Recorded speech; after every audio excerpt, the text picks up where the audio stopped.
now served a civilian subpoena for a U.S. Marine accused of killing a transgender Filipino woman. Now, the subpoenas for Marines Joseph Pemberton and 3 witnesses were delivered to the U.S. Embassy on Friday. Police filed a murder complaint last week against Pemberton after the victim, Jennifer Loud's body, was found in a motel room. The case is expected to test the country's military ties with the United States. And right now, Pemberton is being held aboard the USS Peleliu. Here to talk more about this process and everything behind it is legal analyst and attorney Vikas Bajaj. Good morning to you. Good morning. This interesting case in that it tests, again, our ties with the Philippines when it comes to our military there on their island. Oh, absolutely. And it comes at a very touchy time right now. The Chinese government apparently is moving to gain more territory, the neighboring oceans and seas there by the Philippines. The Filipino government has cooperated with the United States and said, we will allow you to occupy some of our military bases to sort of fend off that perceived threat. So it couldn't come at a worse time. Mm-hmm.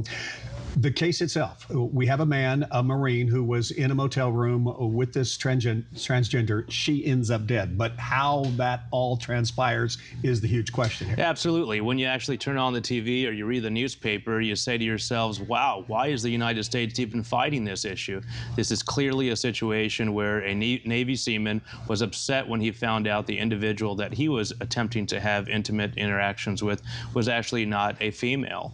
Well, when you actually look at the facts of the case, and this is surprising to find out, there were 3 individuals that accompanied this private first class to the motel. Right. At 11 p.m. that evening, there was video surveillance at the club, the drinking establishment, where he entered with some of his comrades. Well, they sort of left and were doing their own thing, so to speak, and he was then accosted by 3 individuals. One was the transgender individual that we're speaking about today. Well, all 4 of them left, and he was actually on video surveillance holding hands with one of her friends by the name of Barbie. Mm-hmm. Now, what ended up happening at the hotel is the 2 individuals left, private first class and this lady, to go into their hotel room. But they, interestingly enough, entered in another hotel room. Well, we see this all the time, and I'm not saying I know every fact about it, but I would be hard-pressed to believe that his defense would not raise the issue of a potential robbery here. It is not uncommon that we have what we call Johns who are out there and sort of meet a young lady or a young man, and then there's a knock on the door.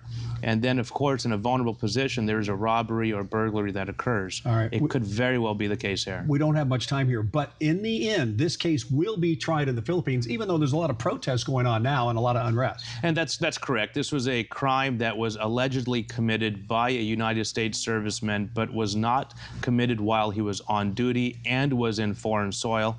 The Filipino government will have a right, and they will want to try him in civilian court. Even though he's on the Peleliu right now, he will be released at some point to a Philippine court. Once there is an establishment of probable cause to show there is enough evidence to move forward, then you will see the conflict occur as to whether he will be released to the Filipino government. All right. Thanks for your expert opinion. We're right back with more after this.